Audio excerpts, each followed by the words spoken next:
Good morning, everyone. Appreciate everyone tuning in this morning. 500 people, that's pretty exciting. I do want to thank Terrence and the Graphene Council for organizing this. He's made it very simple, which is great. And since it's Veterans Day, I would like to first say thank you to all those veterans out there that have served our country. I am the Director of Sales here at Graphene One LLC, and we're going to talk about graphene and graphene oxide in textiles, in fibers that we have produced. First, about our company. Graphene One was founded in 2015. It is a privately held company. It's part of the larger QS Group, which was founded back in 1993 as a safety glove producer, and we are one of the largest in the world producing knitted safety gloves that are dipped and then supplied to all the glove manufacturers. And in 2014, they actually started Armor Guys to sell gloves under their own trade name based in California as well. Their interest in graphene started with QS Solar, which is shown in the middle of the chart. That's a group that produces solar panels with great success in Europe, especially when there was government subsidies for solar panels. And they were interested in graphene as a way to perhaps increase the electrical efficiency of the solar panels. So in 2009, they started QS Graphene, and then, like I said, in 2015 started Graphene One to introduce it globally. We already heard a little bit about graphene, a single layer material, and of course, it's a very interesting material that at nanoscale, 1 gram could cover a football field. It was discovered there at the University of Manchester. Those two professors there, I understand from Yoskun, are still at the university and continuing work on graphene. But it's the electrical density, the electrons that Koskun talked a lot about as well, that relate and are really responsible for the textile behaviors that I'm going to talk about from here out. And it takes me back to my general chemistry. I'm a chemical engineer by training, and we talked about electrical density. Carbon-carbon bond is the strongest bond in nature, and when you put it in a diamond structure shown on the right, you get a diamond, which we all know is very hard material. Graphite in the center is your number 2 pencil lead, and not soft and doesn't have a lot of properties.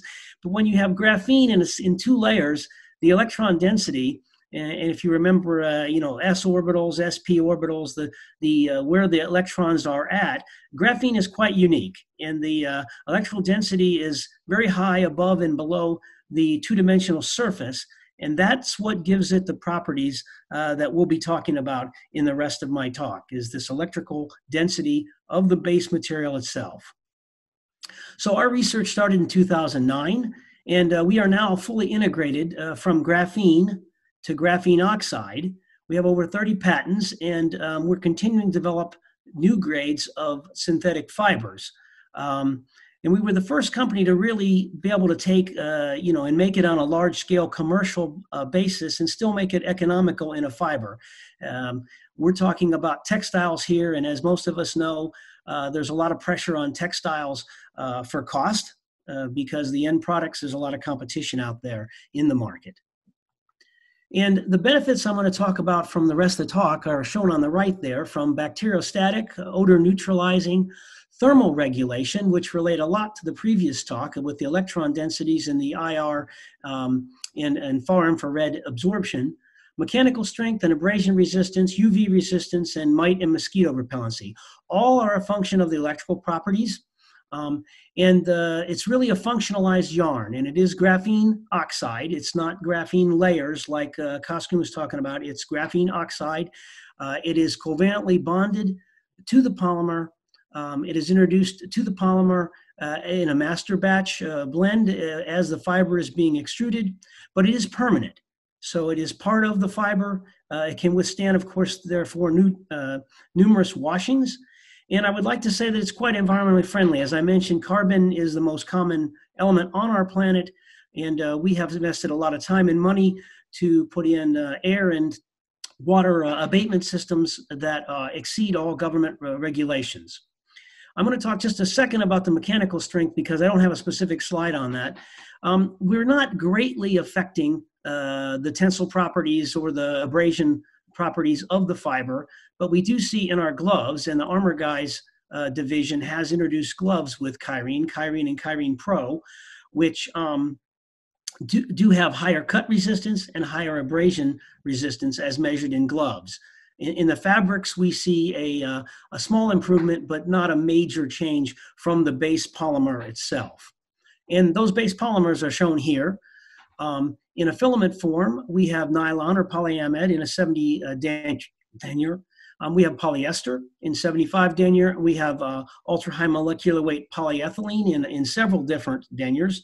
And then as staple fibers, we have nylon, polyester, viscose, and polypropylene. And we're developing new grades, including a recycled grade of polyester is in the process of being scaled up. And we've continued to do research on a flame retardant grade as well. But of course, these staple fibers can be easily combined at a spinner, and we have some local spinners to produce yarns based with cotton or wool.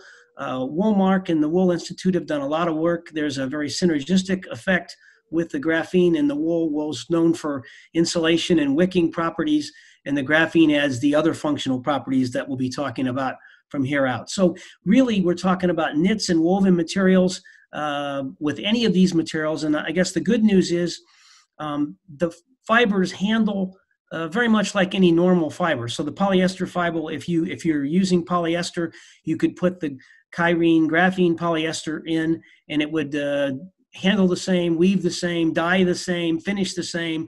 So there's not a big adaptation you have to do to use these on a commercial basis.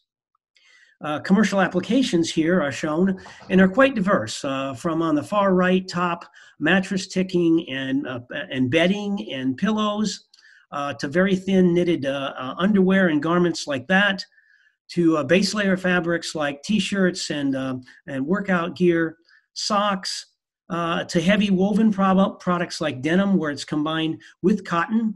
And in most of the cases with cotton, it's in a small percentage. And then activewear. And then I'm not talking about water filtration in toothbrushes, but both of those have been commercialized. They're not really textiles, but graphene's functionality is quite interesting and relates to a number of different products in the market. So if we talk about antibacterial properties, primarily the testing we've done has to do with staph, E. coli, and candida, because those are all common. They're found on the body or found in our environment, and they can, of course, cause serious infections. And the mechanism with graphene, again, is all related to the electrical properties. The oxidative stress is listed there as second, which again, the electrons can cause so much stress on the bacterial cells that they cause them to rupture. There is a mechanical effect that's what's listed as nanoknife, which is the particles themselves do have very sharp edges. So if there is a abrasion resistance of the particle of the fiber with the bacteria as it's growing, it can again rupture the cells. There's a warping and insertion and extraction. If you want more details, there's a number of papers that have been published on these mechanisms. The mechanisms tend to be going on at simultaneous, and different mechanisms are acting on different bacteria depending on the shape and the type of cell and cell structure of the bacteria itself. But in general, they do break down the bacteria and keep it from growing. And again, it's not a chemical treatment. It's the graphene that's embedded in the fiber. And these mechanisms, of course, they're just killing the fiber, killing the bacteria as it's growing, so that it doesn't allow the bacteria to grow and mutate like we hear about these superbacteria in hospitals, et cetera. We recommend for fabrics using the ASTM E2149, which is known as the flask shake test method, because it's a dynamic method and it's a 24-hour test, which I'll show the results here. This shows before and after washing. And this is a fabric that was 47% cotton with 53% graphene nylon. And you see the results there for all three bacteria. And what you see is reduction anywhere from 74% to 98% or 99%. Again, we're not trying to make a sterile environment. We're talking about clothing. So we're trying to reduce the growth of bacteria on the clothing such that it doesn't become nasty and emit odors. which is the next part of my slide here, which is that, most of the body odors that we have and most of the odors are caused by bacteria living on our skin. And we have a lot of bacteria on our skin naturally. Some of it's good, some of it's not needed. But it does break down the secretions and cause odorous compounds. And in the lab, we can measure that with a gas chromatograph technique. Here we've done just that with a 100% graphene nylon fabric, where we use both acetic acid and isovaleric acid, both very smelly compounds. They're on one side of the fabric, they pass through the fabric, and the gas chromatograph measures the amount that is passing through the fabric. And what you see is this, after 2 hours, you have reductions in the 96 to 97% range. So it is odor neutralizing, which I think is a great thing for many of the applications. If you think of socks and work gear and workout clothes, we all would like to not have odor in those garments. Thermal regulation I'll talk about for several slides here. And this is related to what Koskin was talking about with far infrared and conductive. The graphene material itself is conductive. It's also highly effective at absorbing far infrared radiation, which is emitted from our body and from the surroundings. So we're talking about movement of heat and thermal regulation, which of course is very important in active wear, sports wear, clothing, and in terms of heating, sweaters, outdoor active wear, etc., for keeping you warm. We've talked a little bit about this. The far infrared radiation is typically looked at as 6 to 14 microns. It is in the non-visible range of the spectrum. If you look at the graph on the left, that's between, say, heat lamp and tanning booth. So we're talking about heat emission. And graphene can absorb that heat. And this pictorial graph here shows the human skin. And the human body is, of course, typically warmer than the environment. Not always when it gets really hot, of course, but 98 degrees, we're pretty hot. So we're emitting energy. The graphene embedded in the fiber can transmit that energy. The far infrared emission rate is 0.89. And what we see is a rise anywhere from 1.5 to 3.2 degrees C. So a significant rise in the fabric as it absorbs this energy. And then as we're wearing the fabric, as we have this shirt or t-shirt or garment on our body, with air and with movement, that heat can be dissipated to the atmosphere so that it can keep you cool. The idea here is to prolong sweating. Of course, we know that when you sweat, you have moisture absorbing and it cools you, but the graphene fabric embedded in the fiber can allow you to stay cooler longer. And that's the real trick for long distance runners and for elite athletes is to not sweat, is to keep your body temperature lower, keep your heart rate lower, so you can continue to go long distances. If you look at a body in motion, if you will, or a body at rest, we are emitting a lot of radiation. That's the largest heat loss of our body. If we are at 34 degrees C skin temperature and the ambient is 23, like it is today here in Charlotte, North Carolina, most of our radiation is emitted through radiation. And the graphene can absorb that radiation and dissipate it both from far infrared emission and convection with air movement. So a really nice cooling type of a fabric. Here's some results with and without graphene. Both of these fabrics were the same.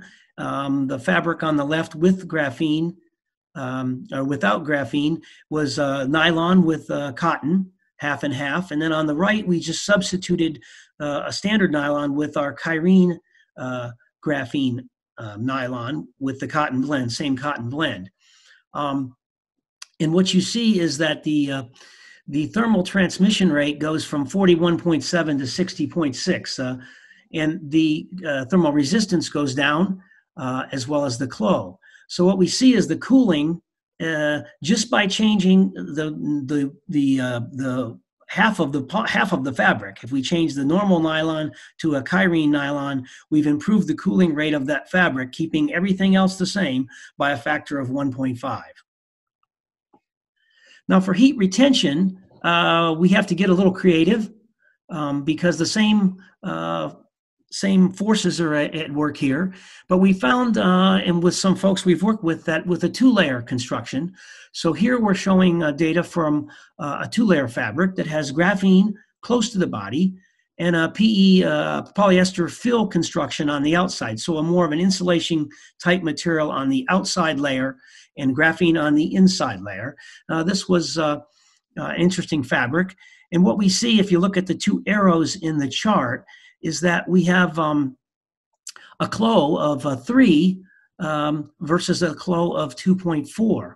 So we've really been able to increase the heat retention of this fabric by 25% by just putting graphene in the layer next to the skin. Conversely, if we kept the fabric weight the same, we'd have the 25% improvement. If we wanted to, we could actually make the fabric 25% lighter and, of course, more comfortable, and get the same heat retention, the same warmth of the garment with a lighter, thinner garment using the graphene construction. Antimite performance, of course, is important in bedding applications and maybe outdoor applications as well.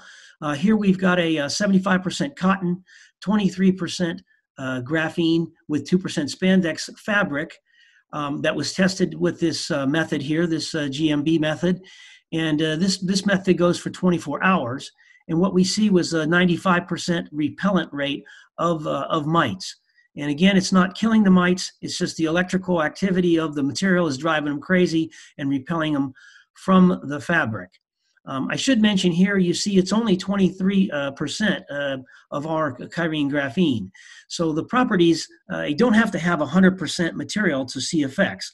What we see from most of the properties is you need somewhere around 50%, 30%.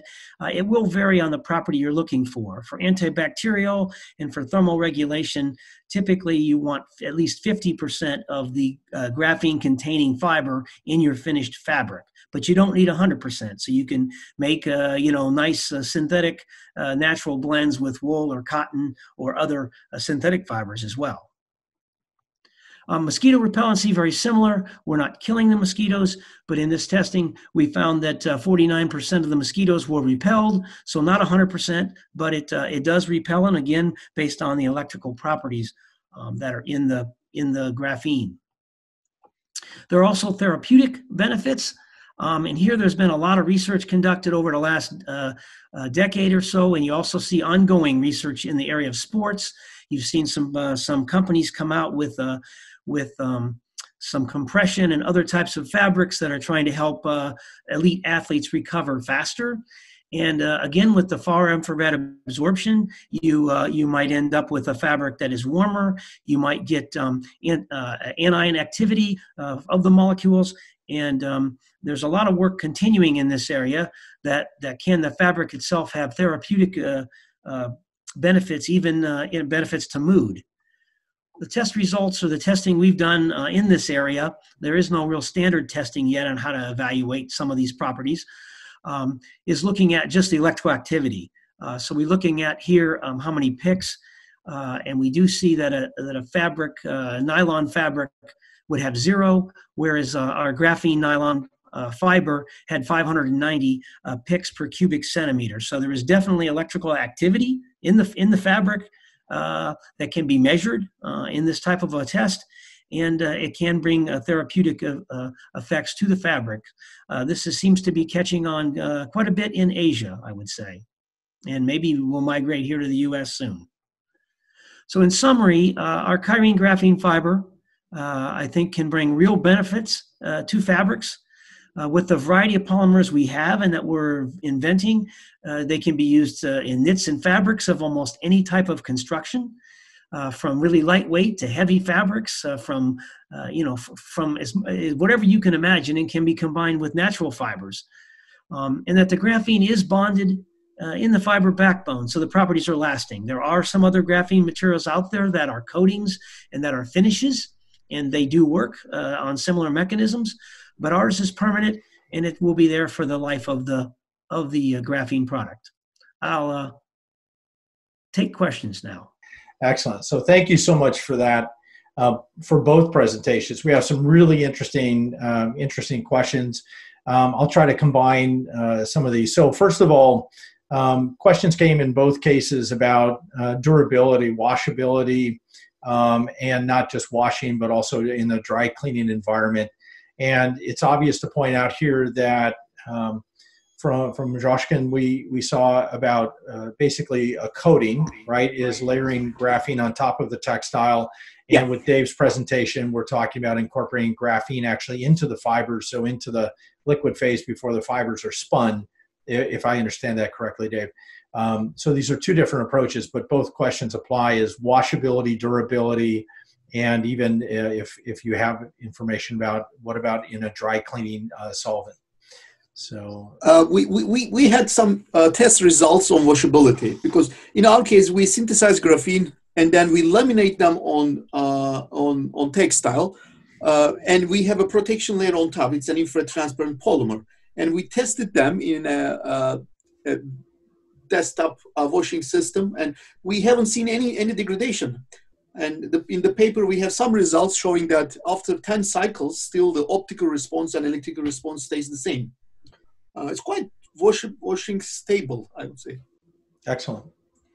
And Dave, how would you respond about the stability and if possible, about the dry cleaning solvents?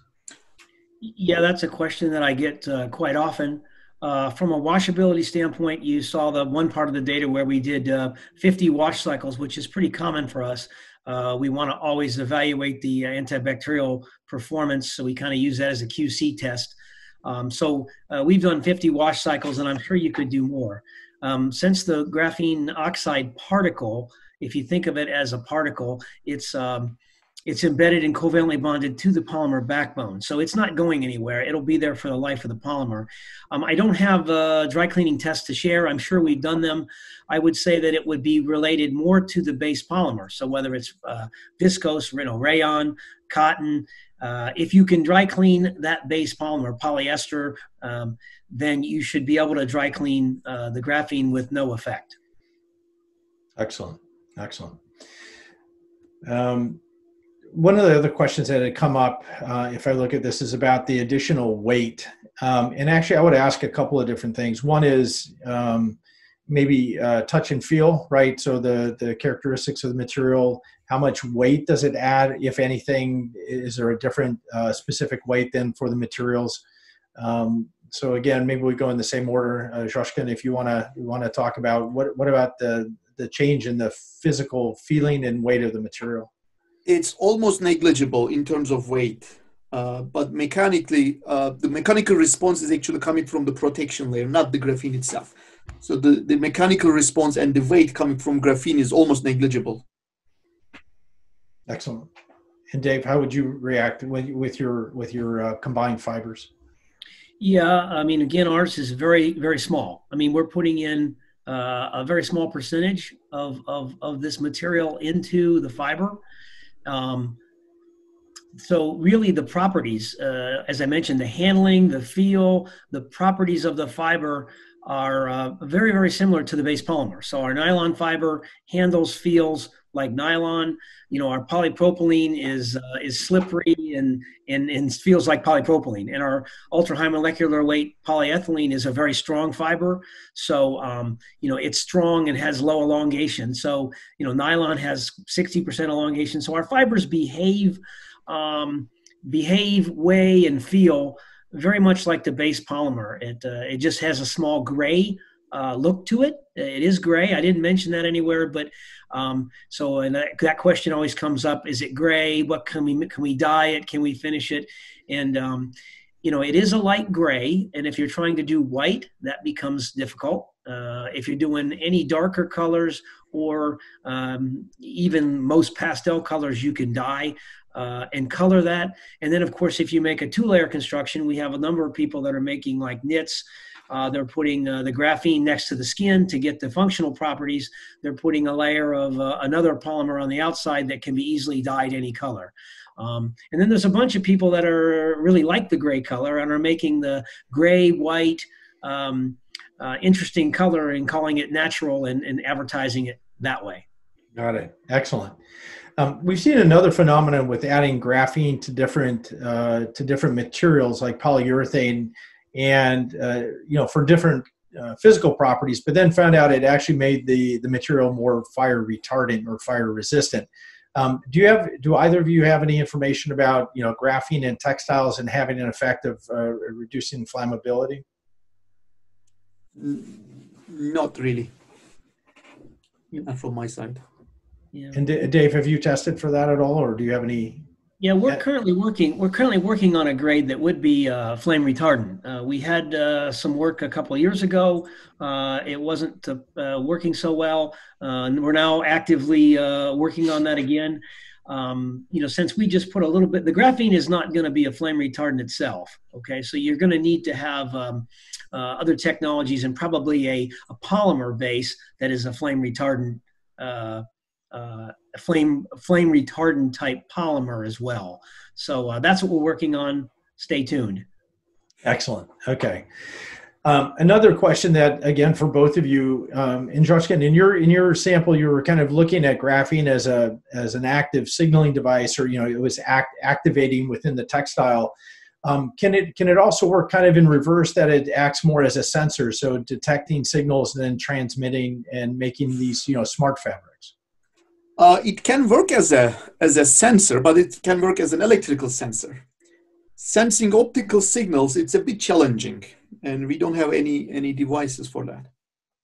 Okay.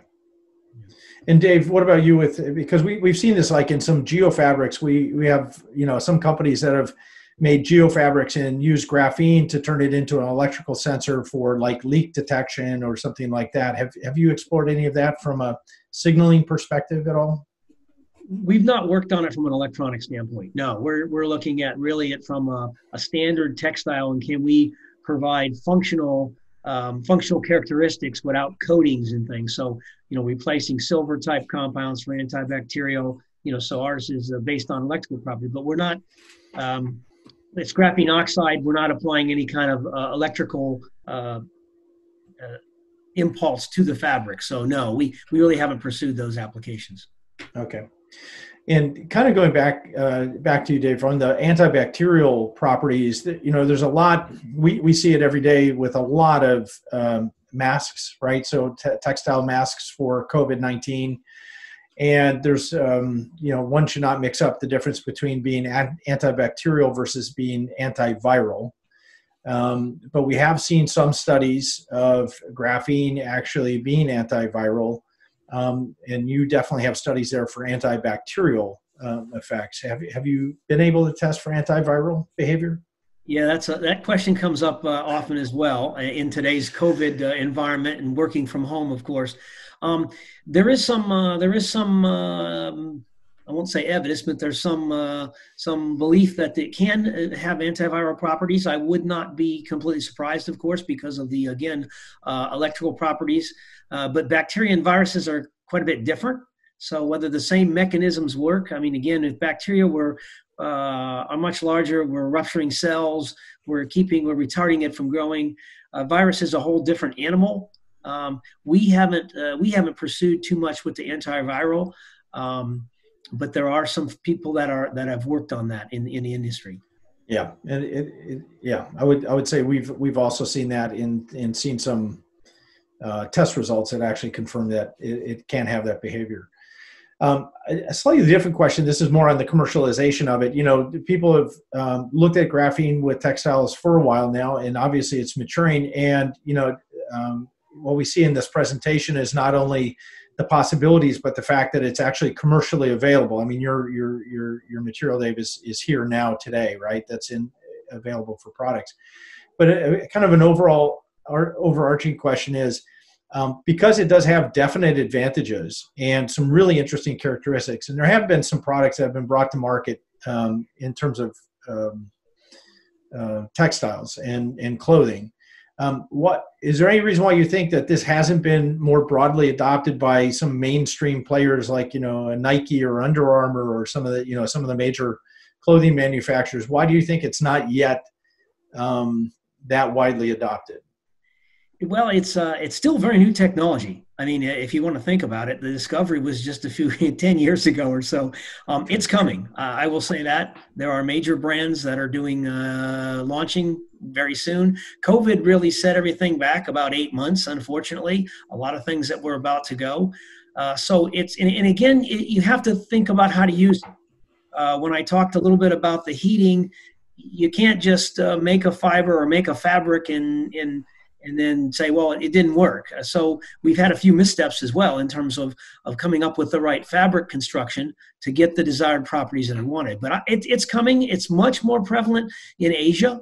Most of the applications that I showed that were commercial, I mean, there's several denim people in Asia that have products on the market, underwear as well, socks. There seems to be, graphene seems to be much more well known as a household word even in Asia than it is here in the U.S. So I would say we're on the edge of it really growing. There's also been, I would say, maybe an overselling. Some people look at graphene and said, "Oh, it's the strongest material known to man. Let's make ballistic applications out of it." And I worked in that field for many years. But, you know, ours is graphene oxide reduced. It's not going to give you the mechanical properties of a single layer graphene because it's not a single layer of graphene by itself. So, you know, it can do a lot of things. There's been missteps in the industry, but it's coming. It's definitely coming because there is a push by a lot of the fabric manufacturers to come up with more environmentally friendly, more sustainable type materials that aren't based on, say, metal compounds or additives or other treatments to the fabric. So I see it going large scale in the next 2 years or less. Excellent. Well, I think your point is well made that it depends, you know, it's horses for courses, right? You want to match the performance of the material for your application. And I think in the antibacterial side, as opposed to using metallics like silver, for example, and using this carbon might be a good approach.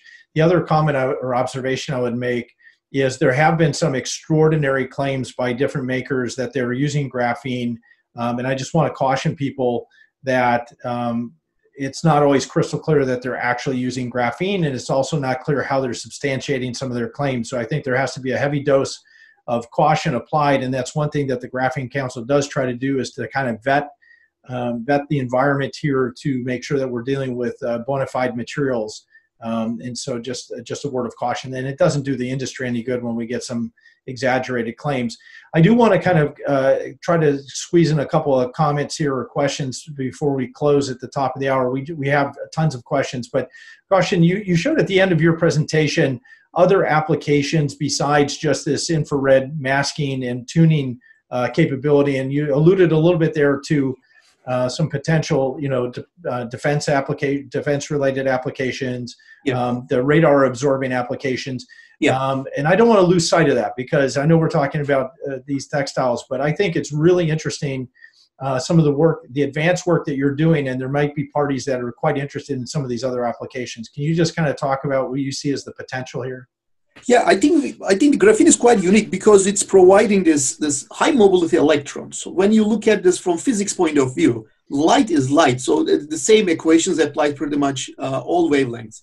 And so we are looking graphene as a tunable platform to control light. So now you can think about microwave, it's light, terahertz, it's light. And if you look at from that point of view, there are really interesting applications. Graphene behaves like a tunable optical medium, and it's all over the spectrum. So it's from visible all the way up to microwave. I think this is quite fascinating. And it's quite unique material for that point of view. Excellent.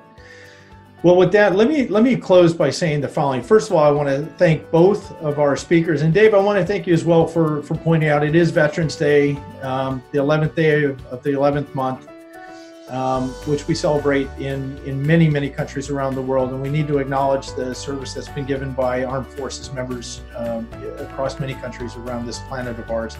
So thank you for bringing that up, because that is today.